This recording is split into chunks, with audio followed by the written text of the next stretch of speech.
Thank you, Madam Chair. In a recent letter, I and several of my colleagues raised serious concerns that the Copyright Office proposed rule on access to electronic works, 37 CFR 202.18, goes far beyond the office's statutory authority and risks significant harm to authors and other copyright owners.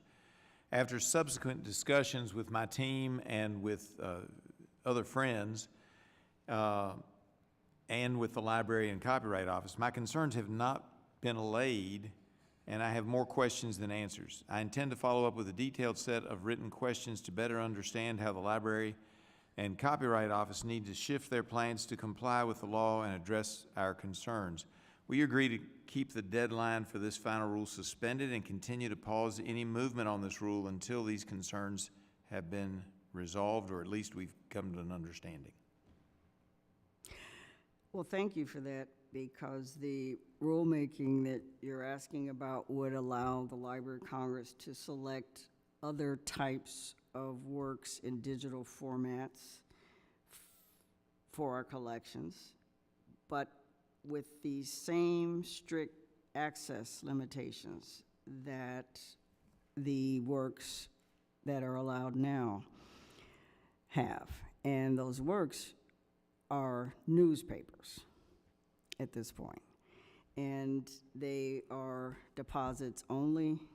Only 2 researchers at a time can use them, and only on secure on-site workstations that are in what's called a lockdown state that prevents copying and transmitting by the public, and they're not connected to the internet. And also, something that you sometimes forget about with these types of things, there are security cameras and library staff who are physically present, and the workstations are, I mentioned just 2, strategically placed so that the screen is visible by the staff as well, and their time limits. So we use a combination of the high tech to make sure that they can't do certain things with the things that they're looking at, but also regular surveillance. And so this rulemaking is to say that we would be able to make access for other formats with those same types of restrictions. So it's not we would not be doing anything as we don't do now with interlibrary loan, like we are able to do with some print materials to other libraries. When we do interlibrary loan, it's only to an institution.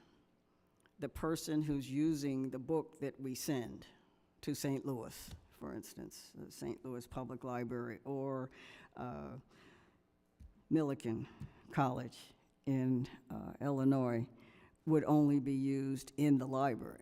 The person could not take it out physically from the library. So even with the print materials, when we let other libraries, not individuals, use them, there's security. So this is what the rulemaking is about. So we'd like to definitely work with you and other members on just clarifying what this is. It's more access, but it's still limited, very limited.